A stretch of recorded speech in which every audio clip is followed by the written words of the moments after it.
खरं तर नोटबंदी झाली तेव्हा 2000च्या नोटमध्ये चिप टाकली जाणार असं बोललं जात होतं. त्यात चिप सापडली नसली तरी आता तुमच्या नवीन पासपोर्टमध्ये चिप मात्र 100% असणार आहे. इतकंच काय, त्यात अँटेना देखील असणार आहे.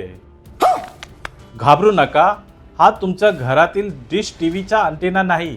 हा अँटेना त्या चिपला काम करण्यासाठी मदत करेल आणि आता तुमचा जुना पासपोर्ट ई पासपोर्ट होणार आहे. यात काय काय असणार आहे आपण जाणून घेऊया.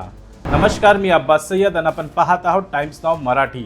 भारतात ई पासपोर्ट सुविधा सुरू करण्यात आली आहे, ज्यात सिक्युरिटी फीचर्स देखील देण्यात आले आहे.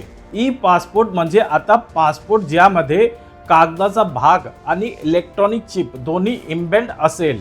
रेडिओ फ्रिक्वेन्सी आयडेंटिफिकेशन चिप नावाच्या या चिपमध्ये एक लहान अँटेना देखील असतो. त्याचे कार्य तुमच्या वैयक्तिक आणि बायोमेट्रिक डेटा सुरक्षितपणे संग्रहित करणे आहे. ही छोटीशी चिप आहे ना, यात तुमचं सगळं बायोडेटा असेल. तुमचा चेहरा, तुमचे फिंगरप्रिंट्स, तुमचा नाव, गाव, सगळं काही. थोडक्यात हा पासपोर्ट नाही, हा तुमचा पर्सनल पेन ड्राईव्ह आहे. तुमची माहिती पासपोर्टच्या छापील नावावर असते आणि तीच माहिती चिपमध्ये एन्क्रिप्टेड केली जाईल. यामुळे पासपोर्टमध्ये बनावटी कारण किंवा छेडछाड पूर्णपणे थांबेल. म्हणजे आता एअरपोर्टचे अधिकारी दादा तुमचा फोटो जुना वाटतंय असं म्हणून 5 मिनिट वेळ घेणार नाही.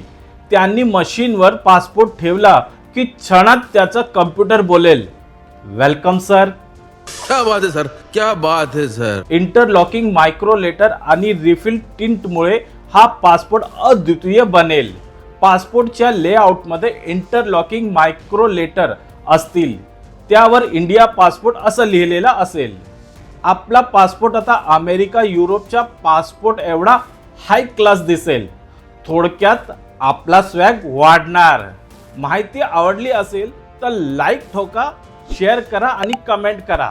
स्टोरी ठेवा आणि पाहत रहा टाइम्स नाव मराठी.